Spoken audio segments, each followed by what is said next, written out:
उस रात बारिश कुछ ज्यादा ही तेज थी।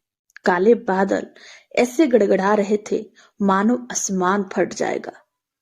बिजली की चमक में पूरा मोहल्ला एक पल को दिखता और अगले ही पल फिर अंधेरा में डूब जाता। रवि अपने छोटे से घर में अकेला था। माता पिता गांव गए हुए थे और उसे साफ साफ समझा गए थे, रात में कोई भी आए दरवाजा मत खोलना। रवि हंस पड़ा था। अरे ये भी कोई बात हुई, अपना ही मोहल्ला है।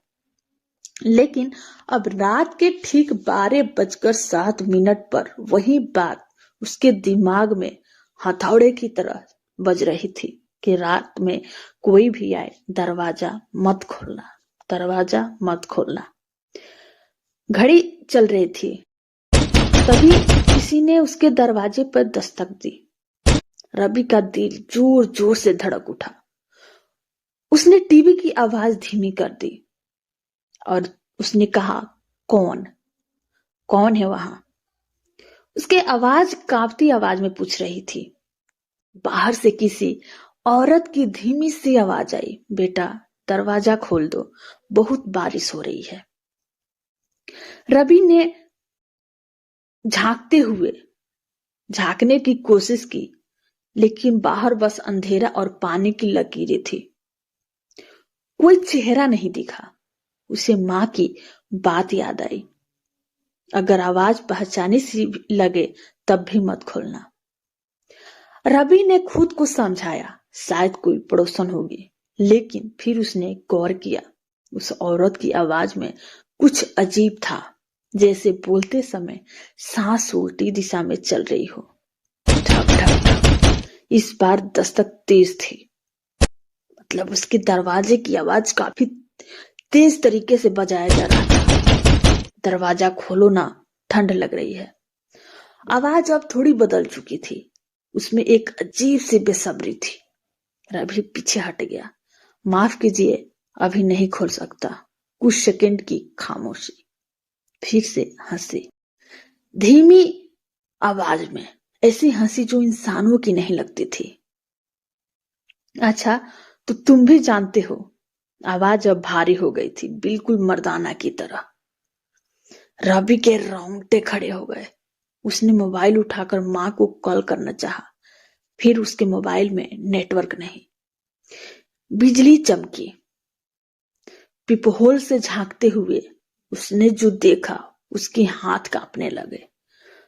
दरवाजे के बाहर कोई नहीं खड़ा था, लेकिन छत से उल्टा लटका हुआ एक चेहरा था।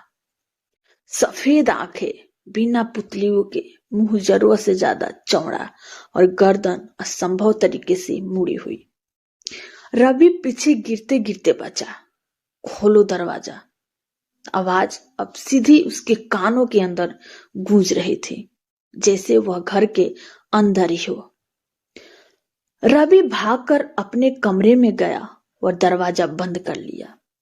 उसने बिस्तर के नीचे छिपते हुए भगवान को याद किया, फिर खटखट खट किया। अब आवाज कमरे के दरवाजे पर थी। रवि उस नाम से वो औरत बुला रही थी कि रवि दरवाजा खोलो। फिर रवि ने कहा, तुम्हें कैसे पता मेरा नाम? वो चीख पड़ा, हम सब जानते हैं। आवाज फुसफुसाहट में बदल गई। कमरे का बल्ब अपने आप झपकने लगा। दीवार पर परछाइयां हिलने लगी, ऐसी परछाइयां जिनके शरीर नहीं थे। अचानक से सब शांत, पूरी तरह से। रवि ने धीरे धीरे सिर उठाया। कमरे का दरवाजा खुला हुआ था। वह पक्का जानता था कि उसने बंद किया था। फर्श पर पानी की बूंदें थी, दरवाजे से बिस्तर तक जाती हुई। पीछे से एक ठंडी सांस उसकी गर्दन से टकराई। हमने कहा था ना, दरवाजा मत खोलना। अब आवाज बिल्कुल मां जैसी थी। रवि पलटा। उसकी मां सामने खड़ी थी, गीले कपड़े, बाल चेहरे पर गिरे हुए। मां, वह रो पड़ा, लेकिन तभी उसने देखा मां के पैर जमीन को छू ही नहीं रहे थे। उसने चीख मारनी चाही, लेकिन आवाज गले में ही अटक गई। मां मुस्कुराई। वह मुस्कान इंसानों की नहीं थी। तुमने बाहर का दरवाजा नहीं खोला, वह बोली, लेकिन कमरे का खोल दिया। अचानक से सब अंधेरा हो गया। सुबह मोहल्ले वाले रवि के घर के बाहर जमा थे। दरवाजा अंदर से बंद था। जब पुलिस ने दरवाजा तोड़ा तो रवि बिस्तर के नीचे मिला, आंखें खुली हुई, चेहरे पर जमी हुई चीख। पोस्टमार्टम रिपोर्ट में एक ही लाइन लिखी थी, डर से मौत। लेकिन असली बात तो नहीं जानता था। जो असली बात थी वह कोई नहीं जानता था। उस घर में आज भी बारिश वाली रातों में 12:07 पर दरवाजे पर दस्तक होती है और एक आवाज आती है, दरवाजा खोल दो। क्योंकि कुछ चीजें दरवाजा खोलने का इंतजार नहीं करती।